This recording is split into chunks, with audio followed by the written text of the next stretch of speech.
जय श्री राम। माता पिता के प्रति श्रवण कुमार के प्रेम और समर्पण ने उन्हें आदर्श पुत्र के रूप में स्थापित किया है। जब पुत्र की कर्तव्यनिष्ठता की बात की जाती है तो श्रवण कुमार को ही उदाहरण के रूप में प्रस्तुत किया जाता है।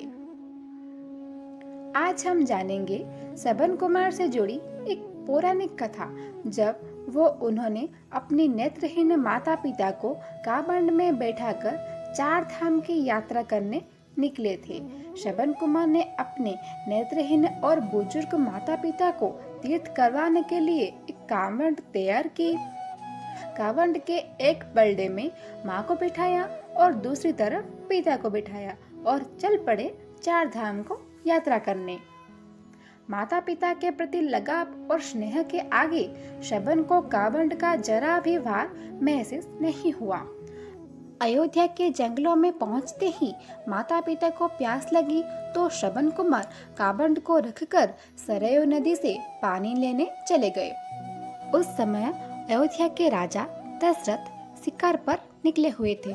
जब श्रवण कुमार नदी से जल लेने लगे तो उनकी आहट सुनकर राजा दशरथ को लगा कि नदी के किनारे पर कोई हिरन है और उन्होंने तीर चला दिया।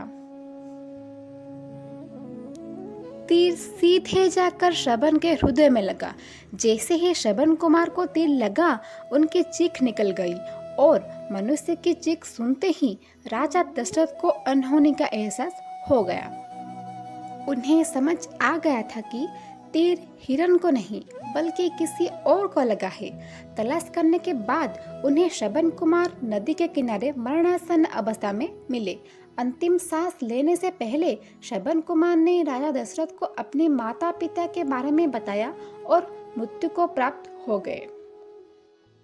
दशरथ पानी लेकर जैसे ही श्रवण कुमार के माता पिता के पास पहुंचे, वे समझ गए कि ये कदमों की आहट उनके पुत्रों की नहीं है। दशरथ ने जैसे ही उन्हें पूरी घटना बताई, श्रवण कुमार के माता पिता फूट फूट कर रोने लगे। उनके विलाप को देखकर राजा दशरथ को मन ही मन बहुत ग्लानि हो रही थी। राजा दशरथ अपने इस कृत्य के लिए क्षमा मांगने लगे। श्रवण कुमार के दुखी पिता राजा दशरथ को श्राप देते हैं कि जिस तरह मैं पुत्र वियोग में मर जाऊंगा, राजन तुम भी वैसे ही पुत्र वियोग में तड़पोगे। ये कहकर श्रवण के माता पिता तत्काल अपने शरीर को त्याग दिए। कई वर्षों के बाद जब भगवान राम का राज्याभिषेक होता है तो कैकेयी को यह कतई स्वीकार नहीं था कि उनके पुत्र भरत के बजाय राम अयोध्या के राजा कहलाए। फिर कैकेयी वचन के रूप से राजा दशरथ से राम के लिए 14 वर्ष का वनवास मांग लेती है।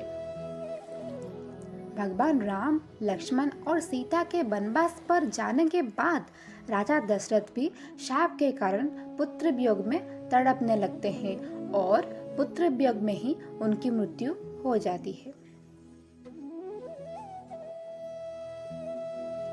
For more stories, please like, share and subscribe. Stories for you, Jai Shri Ram.